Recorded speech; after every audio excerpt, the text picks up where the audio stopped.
citizens, and thanks for tuning in to Nindie Nation episode 101. I'm Jeff, and if this is your first time joining us, welcome. Nindie Nation is your weekly dose of everything independently developed for the Nintendo Switch. This week we're taking a look at every new indie game hitting the Nintendo Switch from February 1st through the 7th, and after that we'll head on down to the eShop to check out the best deals of the week so you can find just the thing to keep your Joy-Cons synced. New episodes post to YouTube on Tuesdays, and if you'd rather listen, check your favorite podcast service for the feed hosted by our friends at the Nintendo Village. Part 3 of our Best of 2020 series is now live, so be sure to check that out. And come back here on Thursday for Nindies Nite, where we'll be playing Cyber Shadow, Luna Nights, and this week's Pick of the Week. That's foreshadowing. There's a lot of ways to chat with Nindie Nation. Leave your feedback in the YouTube comments, chat with us on Twitter at Nindie Nation, or join our brand new Discord. It's time to get started on the next 100 episodes, citizens. And as always, that means we need to take a look back at anything that slipped between the eShop cracks since last week. So before we see what's ahead for the first week of February, let's first take a look back at the 4 neglected Nindies and 4 Nindie no-nos that released since episode 100. First up this week is the return of a beloved 16-bit run-and-gun, as Turrican Flashback hit the eShop by way of NN Games and Ratalaika for $29.99. Now, these aren't new games, but rather 4 titles that were developed in the 90s by Factor 5, and they're all pretty great. The collection treats the classic Contra-likes right with a bunch of display, audio, and gameplay options, and even a couple of new additions too. For $30 though, if you're a fan of the series, I'd suggest looking into the physical edition published by Strictly Limited. These are a bit short, so don't expect your digital dollar to go too far. But if you like what you see, throw this on your wish list, and I'll let you know when they go on sale. Crashnauts released just after last week's episode went live, and while it might look like a zany multiplayer party game with a gimmick, it's a bit more than that. Fueled by Rockets has built a 2D arena shooter that's a bit more in the vein of Towerfall, and it supports up to 6 players with multiple gameplay modes and bots if you don't have friends in the house to play it with. It launched for $14.99, and it looks like a good time, but for that price, I'd love to see some online multiplayer as well. Silver Chains is a first-person horror game about exploring and solving puzzles in a spooky mansion. It's the debut title by Cracked Head Games, but hasn't fared too well in the review circuit. It's published by Head Up Games, and it released last week for $24.99. And then a game that might fit more in the Nindie no-nos but is spared the label for this week is Brainbreaker, which launched for 99 cents. It's a janky little puzzle game about navigating a ball through all kinds of physics puzzles, but it was created by a solo developer and it released for the lowest price possible, so in this case, while I don't recommend it, it doesn't really do anything to warrant the no-no moniker. But speaking of Nindie no-nos, we've got 4 this week, with the first being Digital Game Group's Space Blast Zom, a matching game. It's just Zuma with space-themed backgrounds, and it looks far worse than even the 15-year-old Xbox 360 title. Don't even think about dropping $8 on this one. And Curve Racer is the next $3 train wreck from Piotr Skalski. It's a, quote, driving game where you just move left to right to avoid obstacles, and I swear this guy must just peruse the mobile app store looking for anything he can convince the developers to let him port to the Switch. Bad, Piotr. Bad. And one of the scariest things to see when covering Nindie no-nos is the introduction of yet another new publisher. Allow me to introduce developer Agkrina and their publisher Anila Game Studio. Last week, they released Sushi Party for $10. At first, it seemed odd that neither the game nor the publisher had any spaces in their names, but then I read the description. In recent years, shrimp and tuna were fighting. However, tuna adopted all sushi and enjoys the rule of galaxy. The shrimp will defeat the tuna to save the galaxy. Sushi will save the galaxy! A view of the world without rotation and a wasted effect. And please enjoy it with a cool sound. The game balance is finished. All that said, Winterworks refused to be outdone, because this week they take the Nindie No-No crown and just run away with it. Releasing for $12.99 and only playable via touchscreen is a completely free mobile app called Baby Puzzle First Learning Shapes for Toddlers. It's literally sliding shapes into outlines. Did I mention it's free on every other platform? Turrican might be a bit of a cheat to include on this list, but hey, it technically fits the mold, and it's one to consider if you're into the Contra or Metal Slug series. And Crashnauts could be fun for a game night too. Anything here for you? Let me know in the comments or on Twitter at Nindie Nation. If you're thinking your wallets are safe, citizens, I've got some bad news for you. It seems this is the week that a bunch of the games we saw from past Indie World presentations are finally releasing, and there's a couple of surprises too. I'm also finally able to talk about a game that I have been having a ton of fun with over the past couple of weeks, and I'm really excited about it. It's another small but mighty week of new releases here at Nindie Nation, so let's dive right into the 14 indies hitting the eShop from February 1st through the 7th.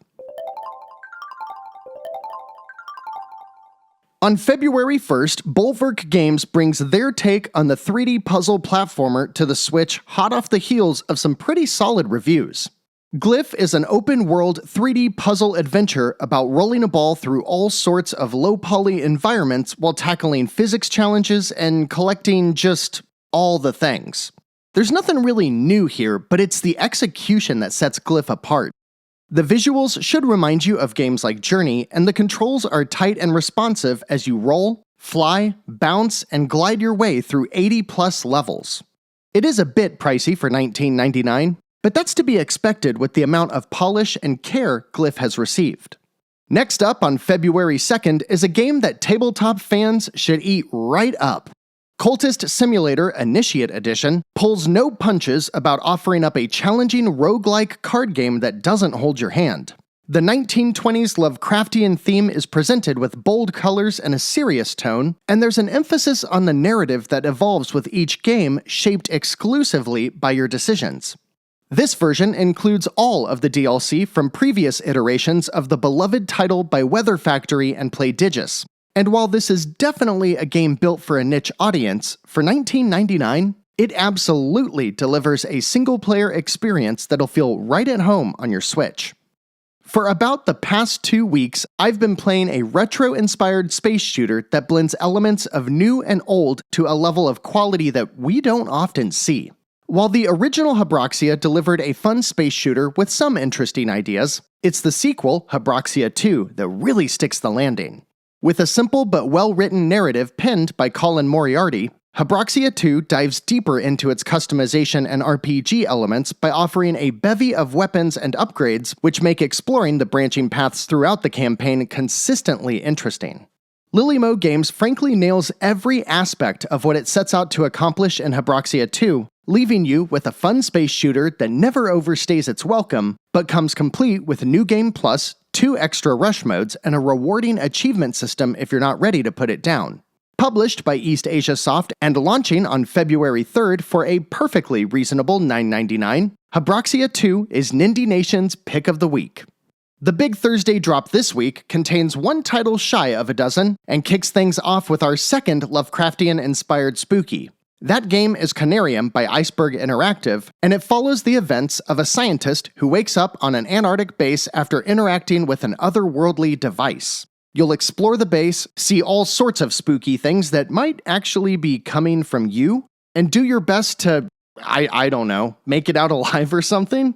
It's a PC port that runs on Unreal Engine 4, and that always makes me nervous about performance on the Switch. But nonetheless, you can get your Lovecraftian amnesiac scientist on ice fix for $16.99.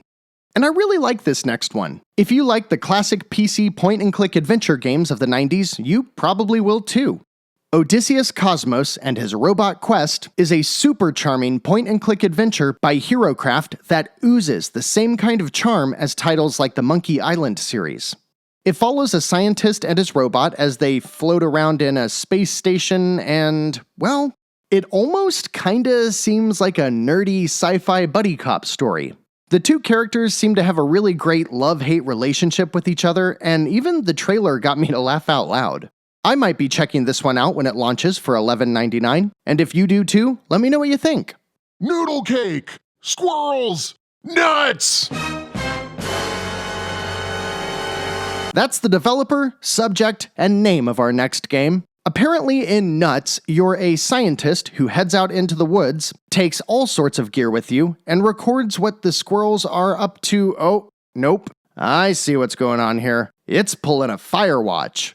Looks like there might be some kind of craziness going on. You know how I know? Because the trailer says things like, Why do we have so much funding? and then the music gets all creepy, and then there's squirrels hoarding dynamites. And the last time I saw that, you know what happened? Well, I wouldn't want to spoil it, but I think you know. You can unravel the mystery of the dynamite squirrels in this walking simulator / surveillance adventure when Nuts drops for $19.99. Nuts drops.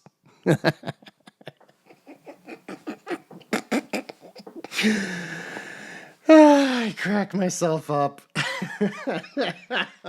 Why can't I stop laughing? Put too much time into this. Okay. Evil unicorns conquered Meow York City. Save all the cute kitten in this thriving city on a beautiful island. Show those unicorns what you're made of? What the f is this? Flying Zero X, huh? It looks like Superman 64. Is this a... Oh, yep. It's made by Epixer. It's like, first-person flying, but looks more like it's just a camera moving around a demo world in a game engine. $10, huh? Wow. They got some nuts, too. I made 2 nuts jokes in a row.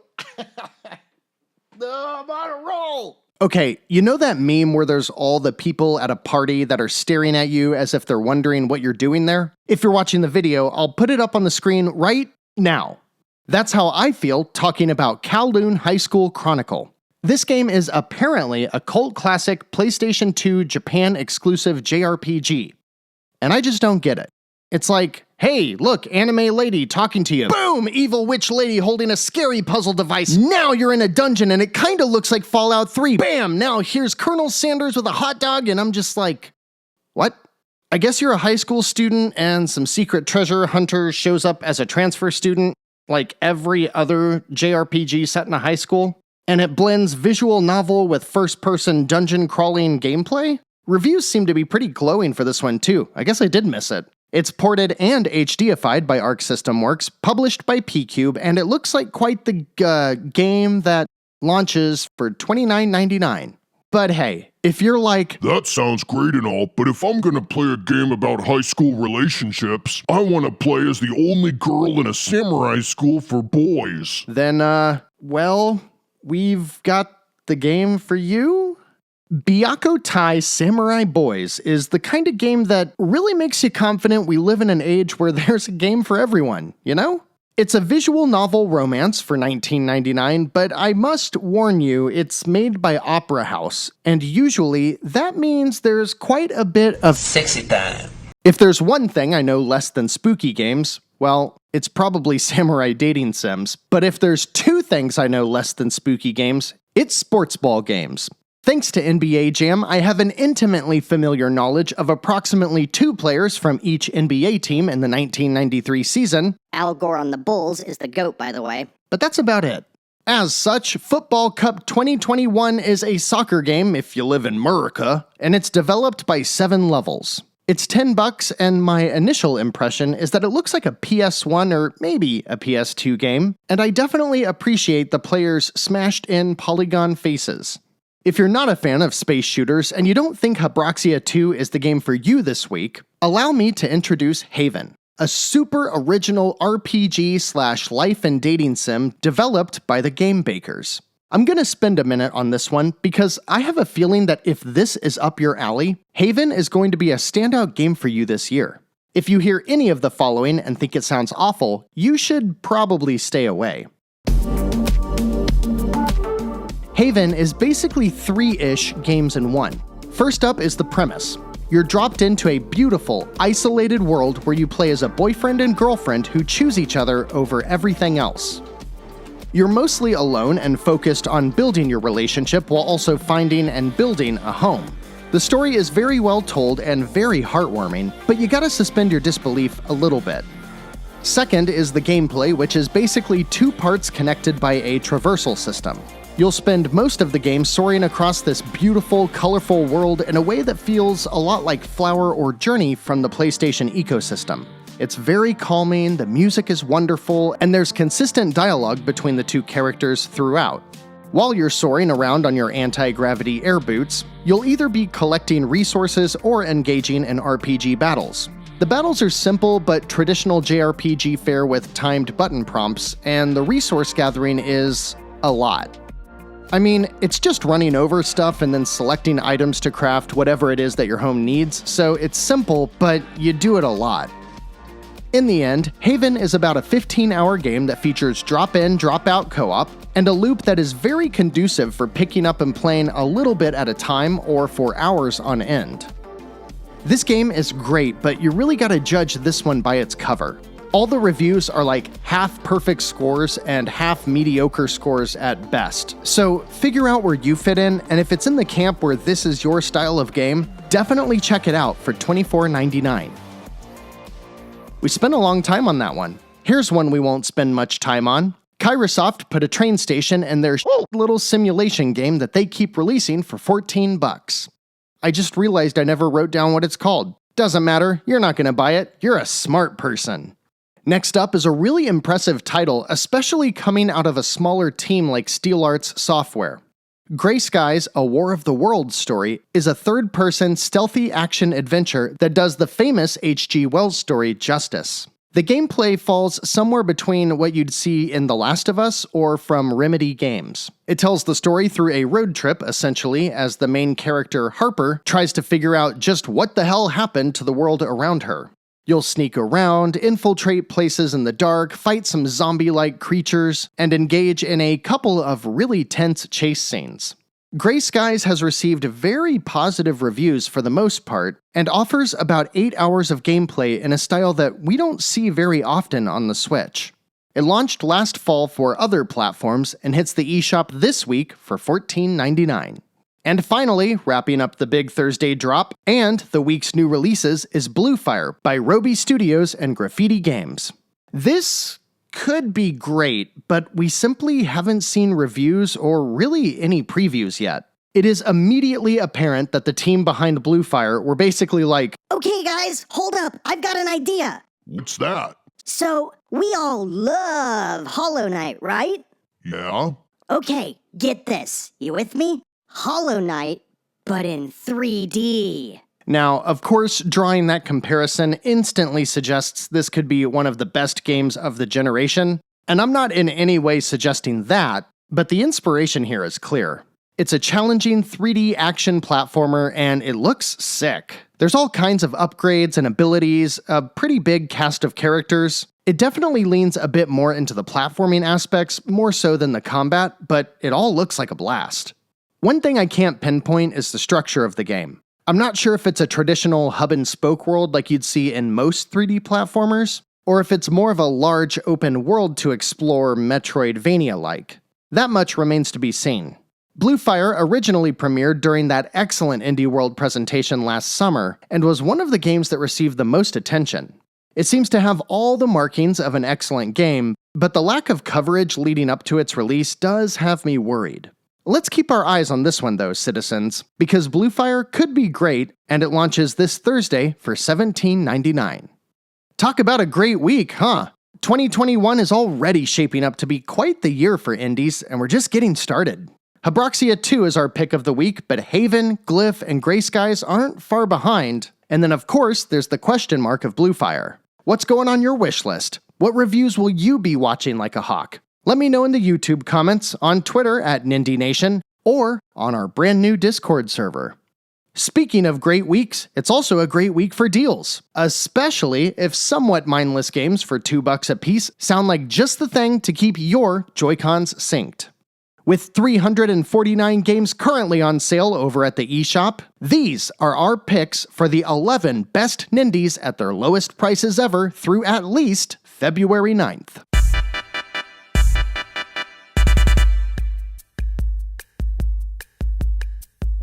The Bit.Trip series are all currently $3.99 a piece, which is a 20% discount, and while I'm still holding out for a potential collection, if you're interested in dabbling in this wonderful arcade-based series, I'd recommend starting with either Bit.Trip Runner, which is an auto runner set to the rhythm of excellent chiptune music, or Bit.Trip Fate, which is more like a side-scrolling shoot-'em-up, which is also set to the rhythm of probably my favorite soundtrack in the series.